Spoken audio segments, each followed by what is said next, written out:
My friends, let me begin with a truth that will shake the way you see your life. You don't need money to be wealthy, you need understanding.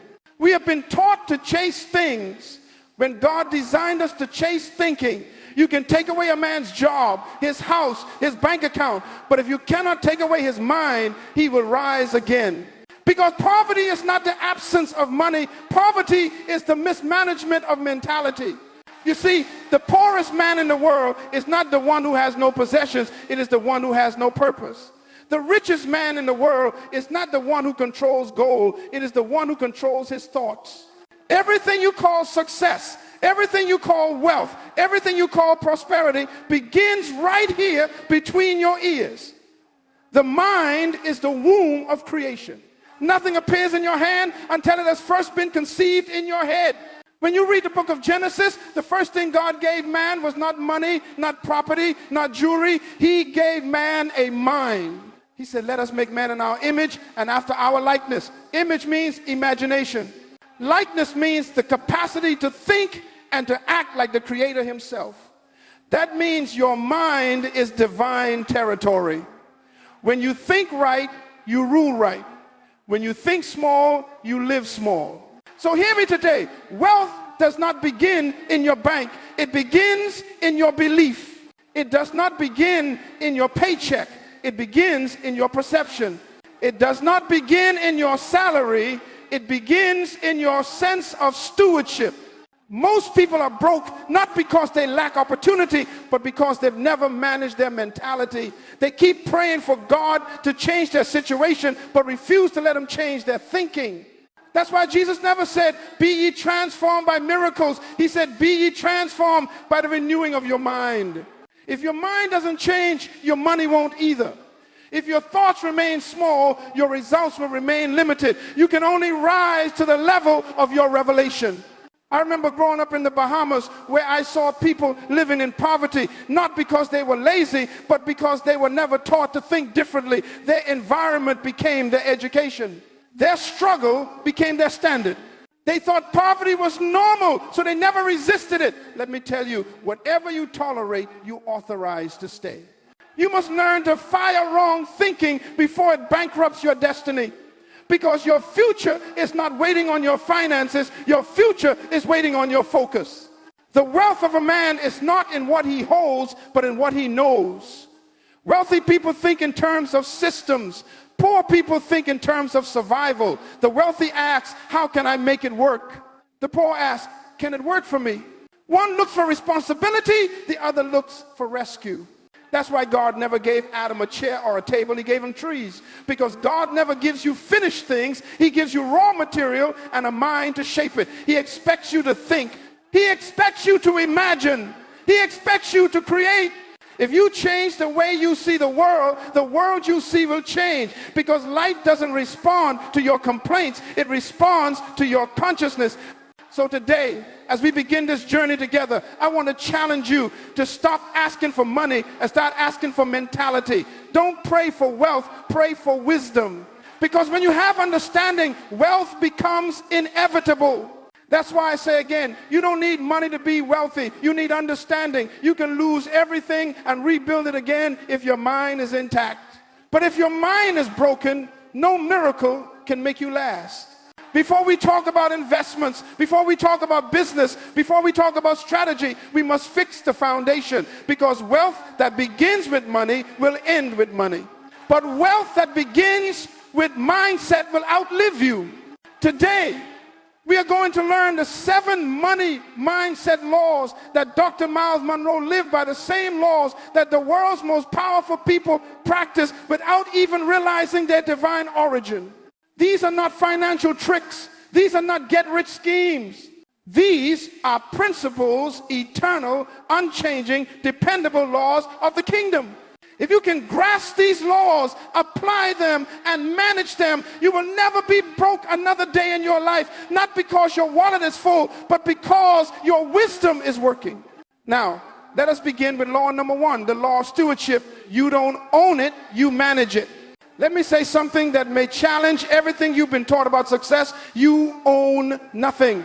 Everything you think is yours, your house, your car, your business, your career, even your very breath is simply on loan. You are not an owner, you are a steward.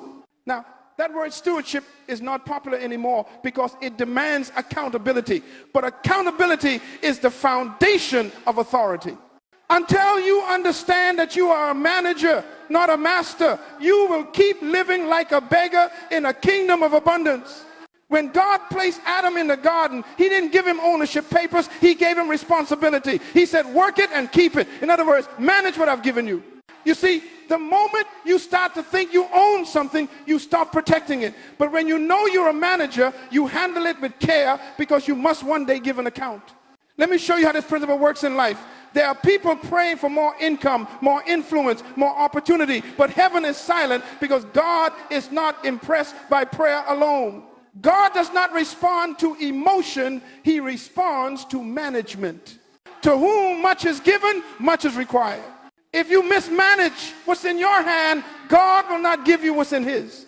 Think about it. The man who wastes time will not be trusted with territory. The one who mismanages relationships will not be trusted with resources. The one who mismanages a job will not be trusted with a business. God measures your future by how you manage your present.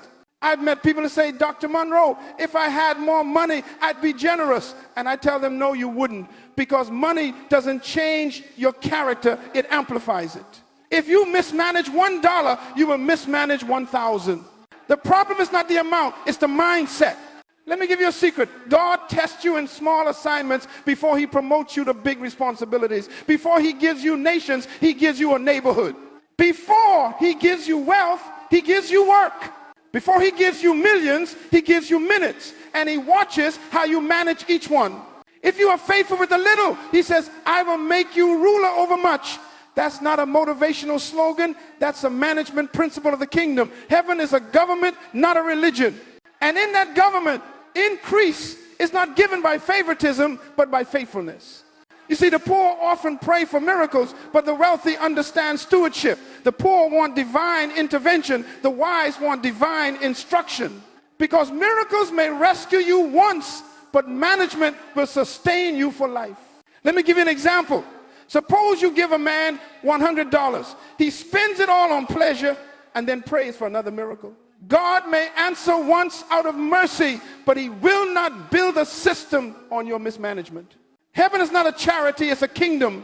And kingdoms operate by laws, not luck. So I want to ask you today, what are you managing right now? How are you managing your time, your thoughts, your relationships, your money, your gifts, your opportunities? Are you multiplying them or misusing them? Because here's the truth. Whatever you fail to manage, you will eventually lose. Adam mismanaged the garden, he lost it. Samson mismanaged his strength, he lost it. Saul mismanaged his position, he lost it. The principle has never changed. God will never maintain what you mismanage. When I was a young man starting out in ministry, I didn't have much. But I decided to treat the little I had like it belonged to God, because it did. I cleaned every chair. I kept every note. I showed up early. I studied hard. And one day, God said, now I can trust you with more, because he never promotes potential, he promotes proof. So if you're asking for increase, show him your management report. If you want more clients, manage the ones you have. If you want more influence, manage your integrity. If you want more money, manage your mindset. Hear me carefully. Management is proof of maturity. You don't grow by getting, you grow by managing. And the moment you manage well, God multiplies what's in your care. That's why the first law of wealth is the law of stewardship. Because when you realize you are not the source, you stop being afraid of running out. When you realize everything you have belongs to God, you no longer cling to things, you command them. So I leave you with this. Stop praying for what you've mismanaged. Start managing what you already have and watch heaven open its vaults over your life. Listen carefully. You were not born to make money. You were born to create value. Money is not the goal of life. It is the result of purpose well managed. Money is not a master. It is a mirror. It reflects the value you contribute to the world. People who chase money will always be slaves to those who chase meaning. Because money will always find its way to the place where purpose is working. I have said many times, and I will say again, your job is not your source, it is your resource. God is your source. The moment you mistake your paycheck for your provider, you become a prisoner of wages. But when you understand that your work is the channel through which your purpose serves humanity, then even your business becomes ministry. When you read the stories of Jesus, he never chased people, people chased him. Why? Because he offered value. Blind men came to him because he had sight to give. Hungry men came to him because he had bread to multiply. Confused leaders came to him because he had wisdom to share. Value attracts. If you stop adding value, you stop attracting increase. You don't pursue success, you become so valuable that success cannot ignore you. Let me tell you something I learned early in life. If you solve a small problem, you'll earn a small income. If you solve a big problem, you'll earn a big income.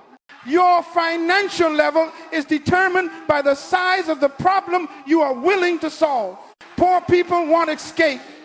Wealthy people want exposure to bigger problems, because every problem is a door to promotion. There was a woman I once counseled who complained that she hated her job. She said, Dr. Munroe, I've been doing this for 10 years and nothing changes. I asked her one question: have you improved your value in 10 years? She looked at me in silence. You see, time doesn't change anything. Value does. You can stay 10 years in one place and never grow if you never increase your contribution.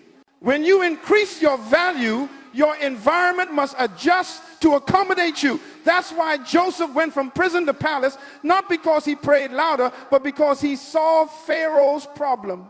He translated dreams into strategy. He made himself indispensable. Value made room for him where his resume could not. Every human being here has a deposit of value, a unique solution you were born to deliver. Inside of you is an idea, a talent, a perspective that the earth is waiting for.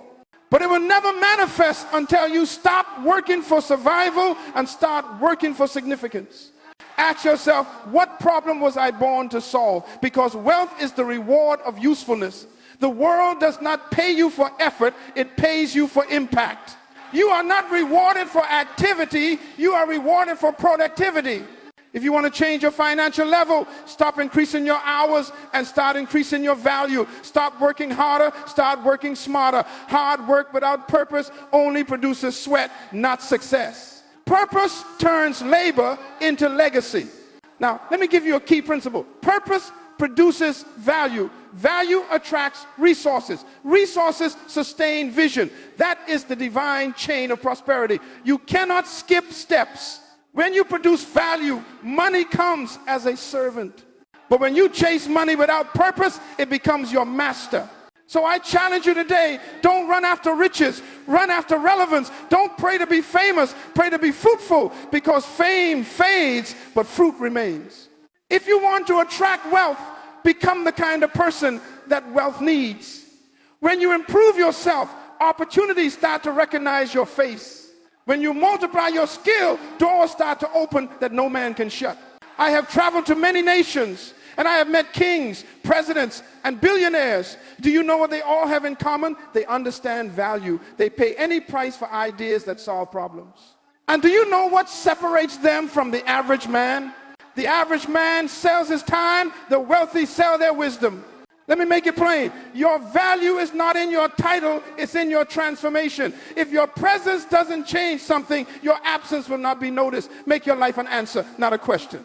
Make your work a contribution, not a complaint. The law of value creation is simple but powerful. When you find your purpose, perfect your gift, and serve it to the world, prosperity will come looking for you. Stop chasing money, start chasing mastery. Stop counting followers, start counting impact. Stop asking, who will pay me? Start asking, who can I help? When you live like that, money will follow you like a shadow that cannot be separated from your light. Hear me carefully, my friend. God never gives you what you pray for. He gives you what you can manage. Prayer does not attract prosperity. Management does, because God is not moved by your emotions. He is moved by your effectiveness. Every person in this room has something right now that heaven is watching. And the question God is asking is not, what do you want next, but what have you done with what you already have? You see, increase is not a miracle. Increase is a law. It is the inevitable outcome of management. When you handle what you have with excellence, multiplication becomes automatic. Let me take you to the parable of the talents. The master gave one servant 5, another 2, and another 1. He didn't tell them what to do with it. He simply watched. The man with 5 doubled it. The one with 2 doubled it. The one with 1 buried it. When the master returned, he didn't praise prayer. He didn't reward potential. He celebrated productivity. Listen to what he said. Well done, good and faithful servant. You have been faithful over little. I will make you ruler over much. That's the law of multiplication in operation. God only gives more to the one who manages well. Now look at what happened to the man who buried his talent. He lost even the little he had. Why? Because whatever you refuse to multiply, you eventually lose. If you don't grow it, you forfeit it. If you don't use it, you lose it.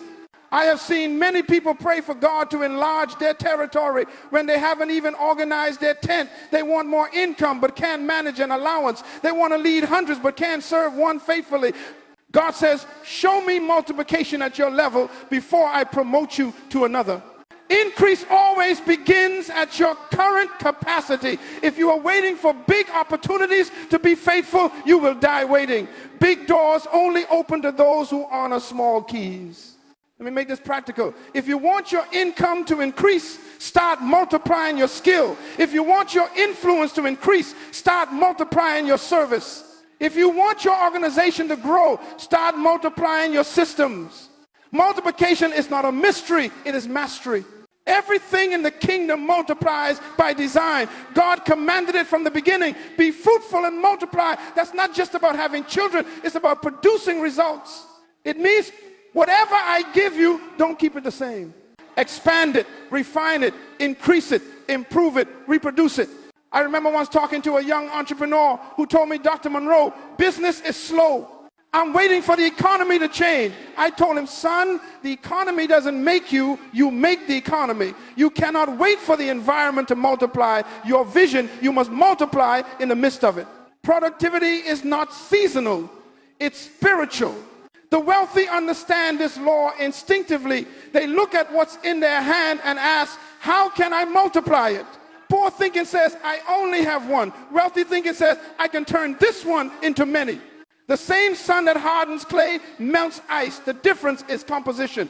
The same crisis that crushes one man promotes another. The difference is mindset. A strong mind turns adversity into opportunity. A weak mind turns opportunity into excuses. You are not waiting on heaven. Heaven is waiting on your multiplication report. God will never invest in a poor manager. He multiplies only what is already multiplying. That's why the man with 5 received the 1 from the unfaithful servant, because productivity attracts promotion. Hear me, the reward of faithfulness is not congratulations, it's responsibility. When you manage one thing well, God doesn't say rest, he says rule. When you multiply in one area, he gives you dominion in another.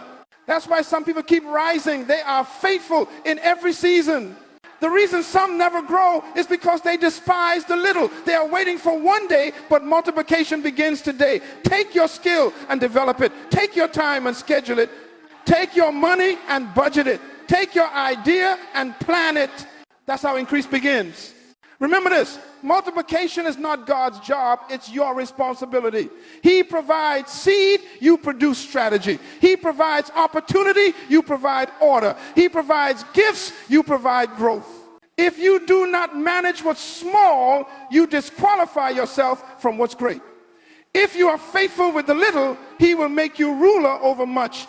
That's not poetry, that's policy. It's how the kingdom operates. So stop asking for more. Start multiplying what you already have. Take inventory of your life and ask, what have I buried? Because the talent buried in fear is the potential buried in poverty. Dig it up, invest it, work it, and watch it multiply. Let me close this law with a truth that can change your entire destiny. God doesn't bless what you wish for, he blesses what you work for. Faith without management is fantasy. But when faith meets responsibility, miracles become measurable. My friend, if you understand this next law, it will change how you live every single day. The poorest man is not the one without money, it is the one who wastes the most time. Money lost can be regained. Opportunities missed can sometimes return. But time is life in disguise. When you waste time, you are not wasting minutes, you are wasting life itself. You are living your life in the currency of time. Every day you are spending pieces of yourself you will never get back. That's why the wise do not say, I don't have time. They say, I have not prioritized it, because time is never lacking, only focus is. God gives everyone the same capital 24 hours a day. The difference between rich and poor, successful and unsuccessful, fulfilled and frustrated is not opportunity, it's how they invest those 24 hours. Let me tell you something important. Time is the seed of wealth. If you manage it right, it multiplies into resources. If you waste it, it decays into regret. The Bible says, redeem the time because the days are evil. Why? Because evil doesn't always appear as sin. Sometimes evil appears as distraction. The devil doesn't have to destroy you if he can just delay you. So how do you manage your time capital? The wealthy don't spend time, they allocate it. They see time as an investment, not an interval. They treat hours like money in a bank account. Every decision is a withdrawal or a deposit. Let me give you a principle that changed my life. Until you learn to manage time, you will mismanage purpose. Purpose requires schedule. Vision requires discipline. Dreams require deadlines. A dream without time management becomes a daydream. When God wanted to create order, he didn't start with light or water, he started with time. The first gift he gave creation was the cycle of day and night to establish rhythm. Because time brings structure, and structure brings stewardship. Let me say it again. You don't need more time, you need more order.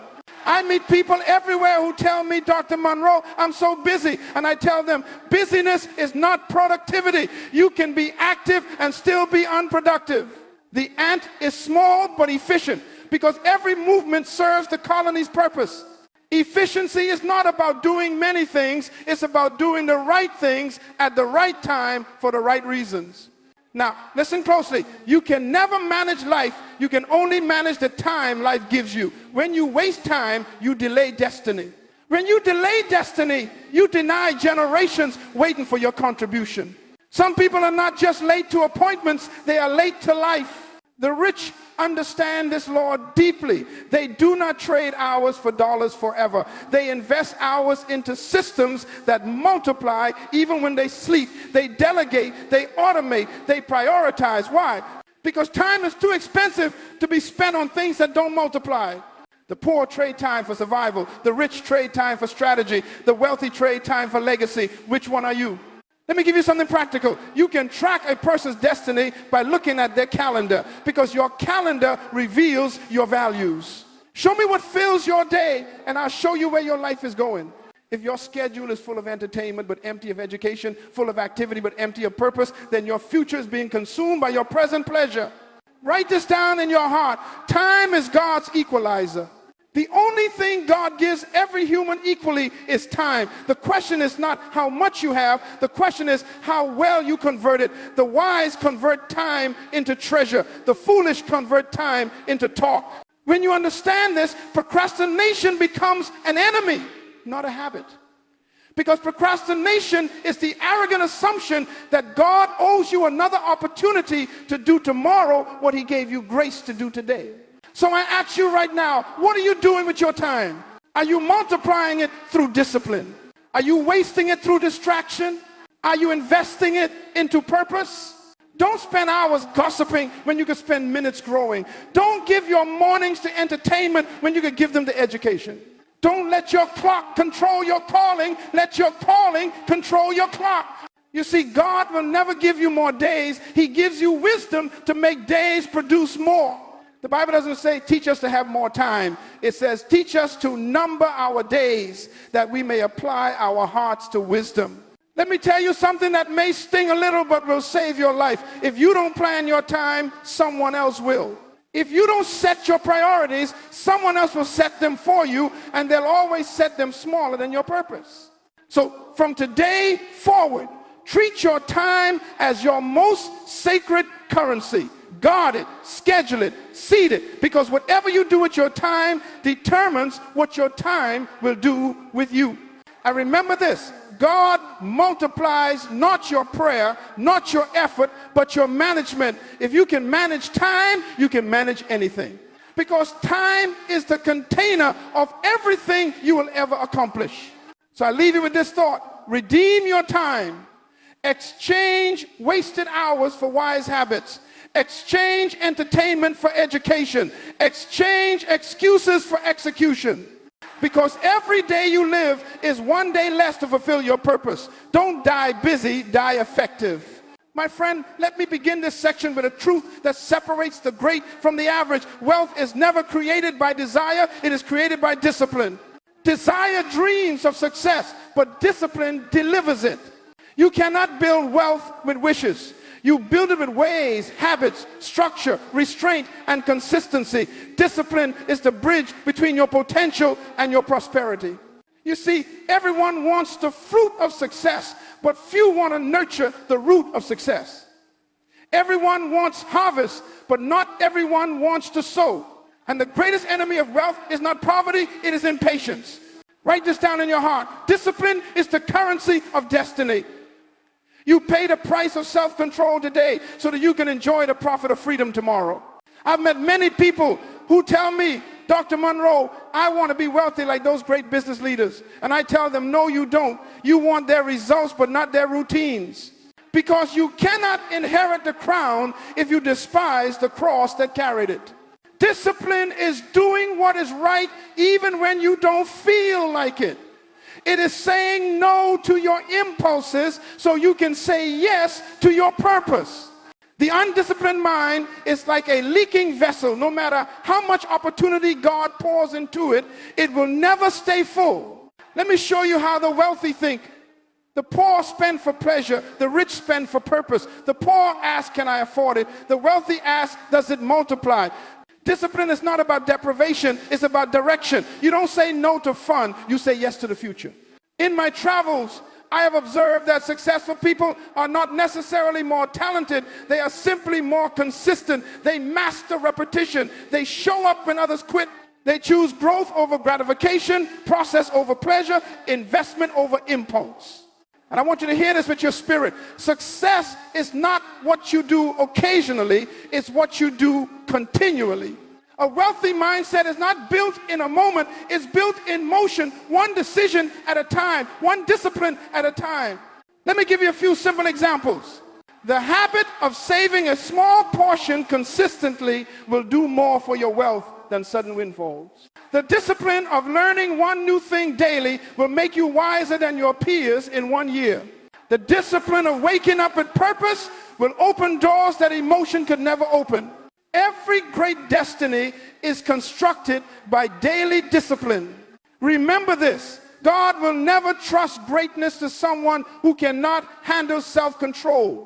Adam lost dominion not because of lack of power, but because of lack of restraint. Esau lost his birthright not because of lack of blessing, but because he traded the eternal for the immediate. That is the tragedy of impatience. The spirit of poverty is not just financial, it's emotional. It's the inability to delay gratification. It's the addiction to now. Poverty says, I want it now. Prosperity says, I will build it until.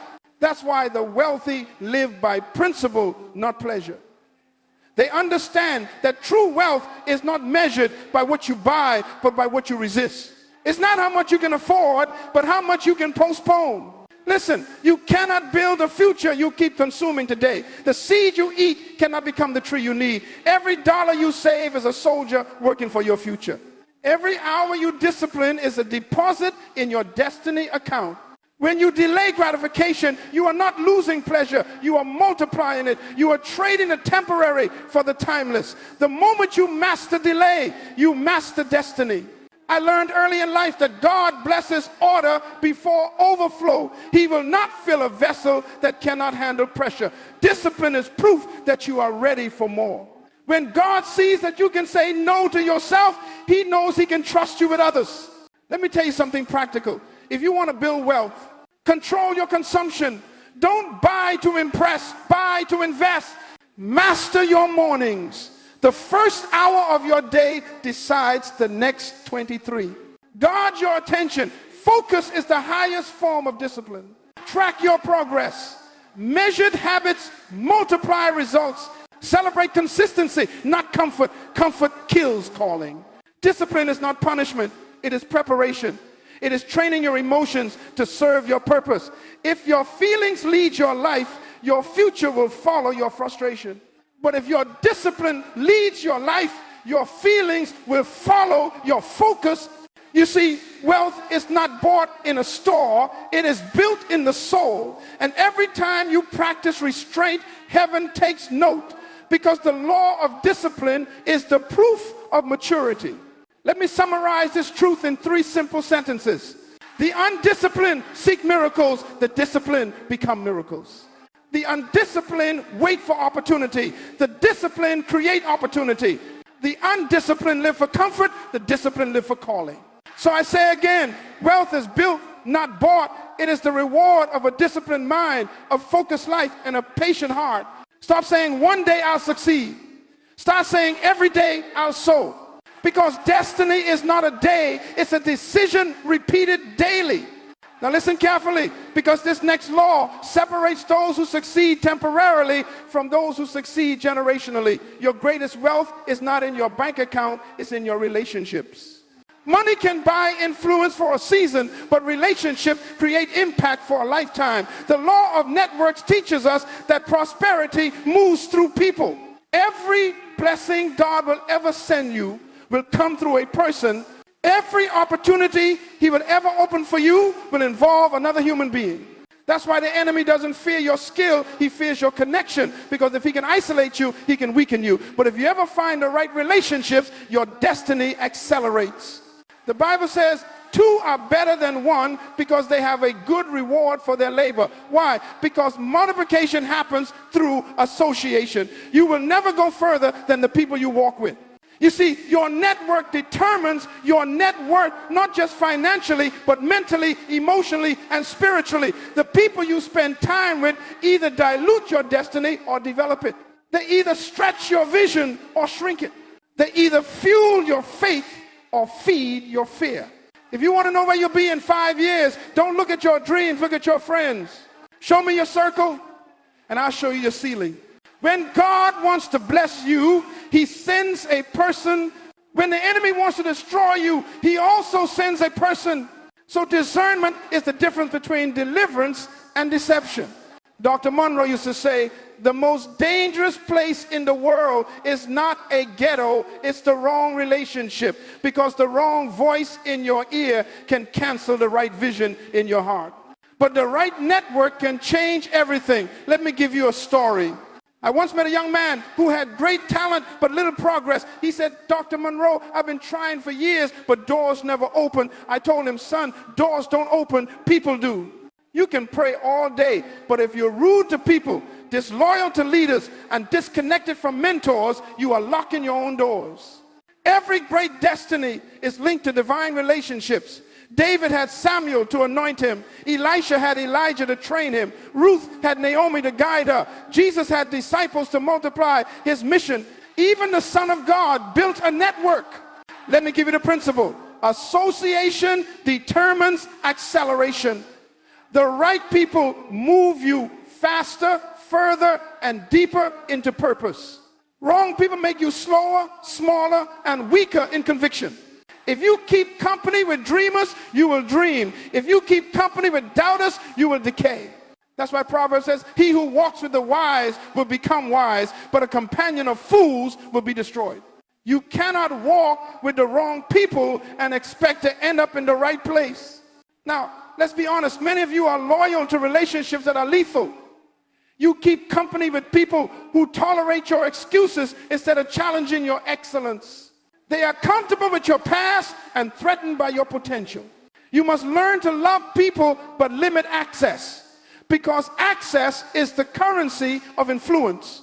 The wealthy understand this. They curate their connections carefully. They spend time where they are celebrated, not just where they are needed. They invest in mentorship, collaboration, and partnership because they know that relationships are divine channels for resources. Hear me. Who you honor decides who you attract. If you dishonor wisdom, you repel mentors. If you dishonor excellence, you repel opportunities. If you dishonor integrity, you repel trust. Honor is the seed of access. When you honor someone, you open a gate to grace. When you dishonor, you close it. That's why many talented people remain trapped, not because they lack potential, but because they refuse to honor those who could unlock it. So evaluate your circle. Ask yourself, who in my life challenges me to think higher? Who provokes me to act nobler? Who stretches my faith instead of shrinking it? And when you find such people, treasure them, serve them, and grow with them. Relationships are divine economies. You invest trust, you withdraw wisdom. You invest service, you withdraw favor. You invest loyalty, you withdraw legacy. That's why Jesus said, give and it shall be given unto you. It wasn't just about money, it was about relational reciprocity. And here is the secret few understand. You are someone's divine connection. Somewhere, someone's prayer has your name attached to it. So when you live with integrity and generosity, you become a blessing conduit, a human channel for God's wealth to flow through. Let me close this law with a truth that will stay with you. Your gifts may open doors, but your character keeps them open. Your skill may start a relationship, but your integrity sustains it. Your vision may attract people, but your humility multiplies them. The law of networks is simple. You cannot fulfill your purpose alone. God designed destiny to be interdependent. You were never meant to prosper in isolation. Every elevation requires collaboration. So surround yourself with visionaries, not victims. With builders, not blamers. With thinkers, not talkers. Because who walks beside you determines where you arrive. And remember this, relationships are the only wealth that can follow you into eternity. My friend, listen carefully. True success is not what you leave to people, it's what you leave in them. Legacy is not inheritance. It is impact that continues after your departure. You see, most people spend their lives trying to make a living, but the wise spend their lives building a legacy. The question is not how much did you earn, but what will endure when you are gone. Every one of us will die one day. You cannot control the length of your life, but you can control its legacy. What will echo when your voice is silent? What will stand when your body returns to dust? That is what matters. When God spoke to Abraham, he didn't just promise blessing, he promised generational continuity. He said, through you, all the nations of the earth will be blessed. In other words, your influence must outlive your existence. Legacy is not success, it is succession. It means what you have built continues to function without you. It means your values, your vision, your voice still guide others when you're no longer here to speak. That's why I always told my students and leaders, if your presence is required for something to succeed, you haven't built it right. If everything stops when you stop, that's not success, that's dependency. But when you build systems, train successors, and deposit principles, your work keeps producing even while you rest. You were not born just to make a living, you were born to make a difference. The greatest tragedy in life is not death, it is living without leaving something worth dying for. Let me tell you something powerful. The rich leave money, the great leave meaning. Money can build monuments, but meaning builds movements. Money can fade with inflation, but meaning compounds through generations. Dr. Munroe often said, die empty. Don't go to the grave with your books unwritten, your ideas unspoken, your gifts undeveloped, your potential uninvested. The cemetery is the wealthiest place on earth, full of unrealized dreams and silent inventions. Make a decision today that yours will not be one of them. When I study the lives of men and women who transformed history, I find a common thread. They all thought generationally. They built beyond their lifetime. They didn't just ask, what will I gain? They asked, what will remain? Moses left Joshua. Elijah left Elisha. Jesus left disciples. Paul left Timothy. Legacy is not automatic. It's intentional. You must plan it, build it, and pass it.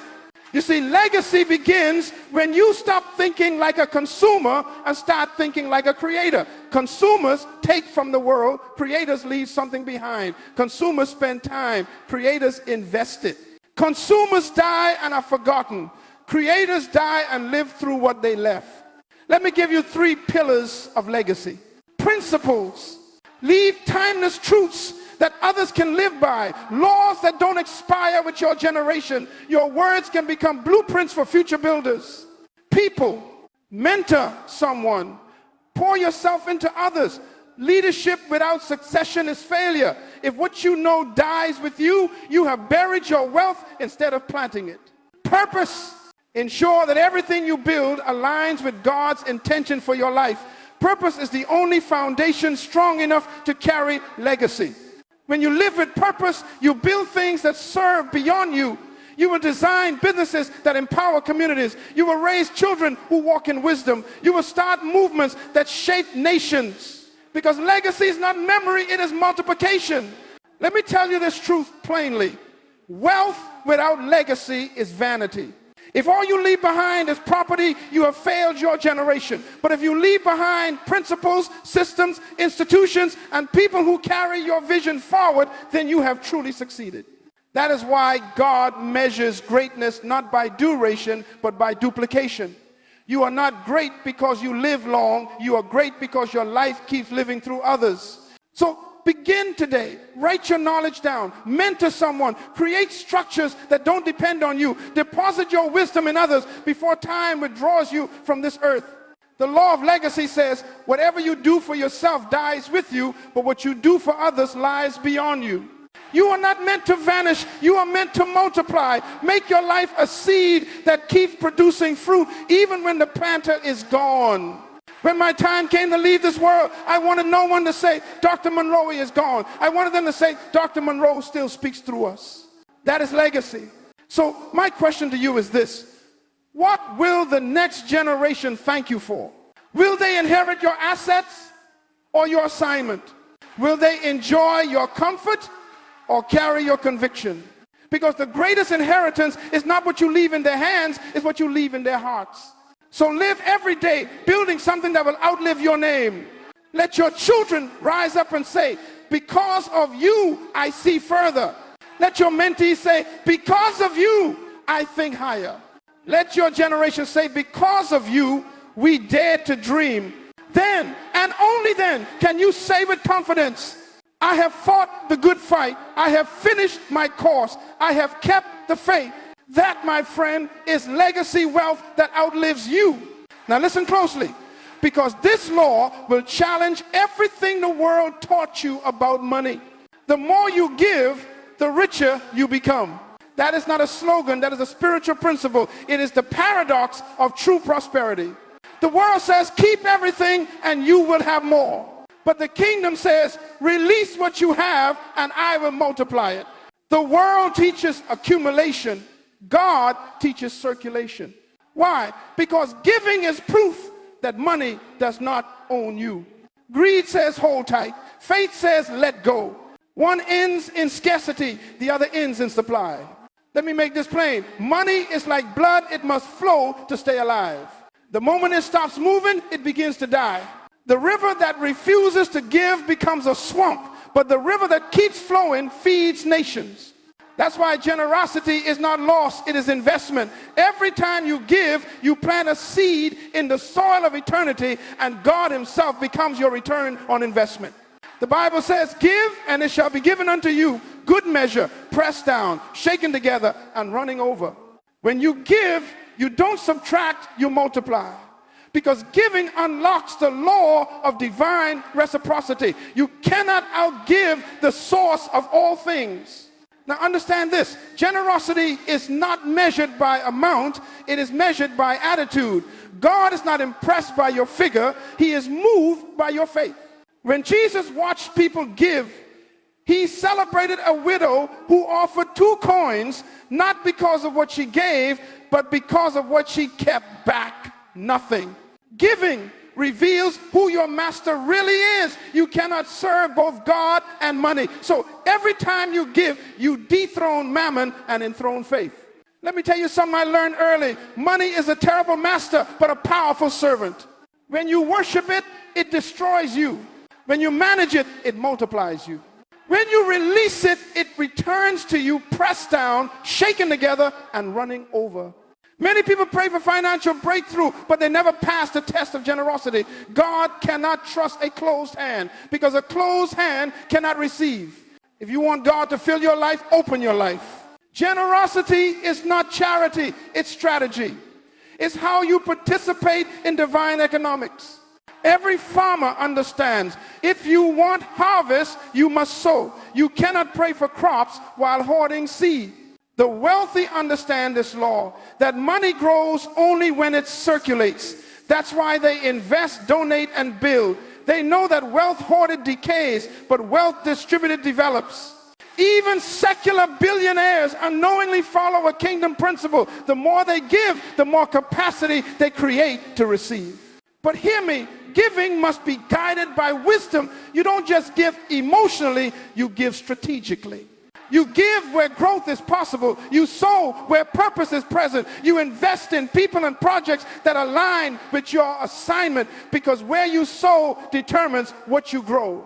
Generosity also frees the heart from fear. The spirit of fear says, if I give, I'll have less. But faith says, if I give, God will give back better. Giving is an act of trust, a declaration that you believe the source is greater than the supply. When you understand this, you no longer ask, how much can I keep, but how much can I contribute? You stop thinking like a consumer and start thinking like a channel, because the purpose of wealth is not luxury, it is leverage. You are blessed to be a blessing. You are resourced to become a resource. You are enriched so you can empower. If what you have doesn't bless others, it will soon burden you. I remember once teaching this principle to a group of young leaders. One of them asked me, Dr. Munroe, what if I give and don't receive back? I said, son, if you gave to get, you never gave, you traded. Giving is not a transaction, it's a transformation. You give not because you expect return from man, but because you trust the return from God. Generosity is also the test of maturity. When you grow in wealth but shrink in compassion, you are poor again, because real prosperity is measured not by how much you gather, but by how much you release. That's why the Bible says it is more blessed to give than to receive, because giving puts you in the position of the Creator. God so loved the world that he gave. When you give, you act like your Father. You reflect his nature. You multiply his heart on earth. And here is the paradox you must never forget. What you release leaves your hand, but not your life. It goes into your future, multiplies, and returns to you in a form you never imagined. So I ask you today, what are you doing with what you have? Are you hoarding it in fear or sowing it in faith? Are you trying to keep what God told you to release? Because what you refuse to let go cannot grow. Open your hand, open your heart, and open your life. Make generosity your lifestyle, not your event. Give of your time, your wisdom, your service, your resources. Because the more you give, the richer you truly become. And remember, you will never go broke by giving, only by keeping what should have been planted. That is the law of divine wealth. Generosity is the gateway to multiplication. My friend, you have now heard the laws that govern true wealth, not worldly riches that fade, but kingdom wealth that endures. And I want to leave you with this one powerful truth. The purpose of wealth is not indulgence, it is influence. You were never created to chase money. You were created to master it. You were never designed to serve possessions. You were designed to steward purpose. The tragedy of our generation is not poverty, it is misplaced purpose. Too many people are rich in things but poor in meaning. They have money but no mission, income but no insight, possessions but no purpose. And when you don't know the purpose of a thing, you will always abuse it. Money is a tool of the kingdom. It is not the goal, it is the vehicle. God gives you resources not to make you comfortable, but to make you capable. He blesses you so that you can build. He prospers you so that you can participate in his purposes on earth. You must become a kingdom economist, someone who understands that resources are spiritual responsibilities. Every dollar is a decision. Every opportunity is an assignment. Every increase is a test. The question is not, what do I have, but what will I do with what I have? If you truly believe that God is your source, then you must manage his supply with wisdom. Stop living like a consumer and start living like a conduit. Stop measuring success by what you keep and start measuring it by what you contribute. Remember the pattern of these 10 laws we have walked through. Stewardship taught you that everything you have belongs to God. Value creation taught you that money chases purpose, not people. Multiplication showed you that increase is the reward of management. Time capital reminded you that your life is measured by how you invest your hours. Discipline warned you that wealth is built, not bought. Networks reveal that relationships are the real currency of destiny. Legacy showed you that wealth must outlive you. Generosity unveiled that giving is the seed of multiplication. Now all these laws lead to one conclusion. You were born to govern resources on God's behalf. You are not a beggar, you are a builder. You are not a slave to circumstance. You are a steward of creation. The kingdom of God needs economists, men and women who understand the divine flow of wealth from God to man through purpose into generations. You are that person, you are that vessel, you are that steward. So I challenge you, take responsibility for the resources in your hand. Take ownership of your thinking. Take dominion over your habits. Stop blaming systems and start building structures. Stop praying for miracles while mismanaging what you already have. Because God does not bless wishes, he blesses wisdom. He does not reward emotion, he rewards management. He does not promote potential, he promotes proof. The time has come for a new generation of kingdom-minded people who can handle abundance without arrogance, who can carry wealth without worshiping it, who can lead industries without losing integrity. You were born for that. You were designed to multiply, not to maintain. You were destined to distribute, not just to display. You were chosen to influence, not just to increase. Let me leave you with this declaration. From this day forward, I take dominion over my mind and my money. I will think like a steward, act like a builder, and live like a legacy. I will use wealth to serve purpose and purpose to sustain wealth. I will not chase riches. I will create value. I will not fear lack. I will manage abundance. I will become a kingdom economist. That is your calling. That is your covenant. That is your destiny. So go forth, build businesses that serve people, lead teams that transform culture, create systems that bless generations, and use your prosperity to extend God's principles on earth. Because when the righteous prosper, the city rejoices. When stewards rise, nations are lifted. When you live by these laws, you don't just make a living, you manifest the kingdom. My prayer for you is simple. May wisdom guide your management. May discipline guard your decisions. May generosity govern your increase. And may legacy follow your name. Now go and be fruitful, multiply, and rule as a true kingdom economist.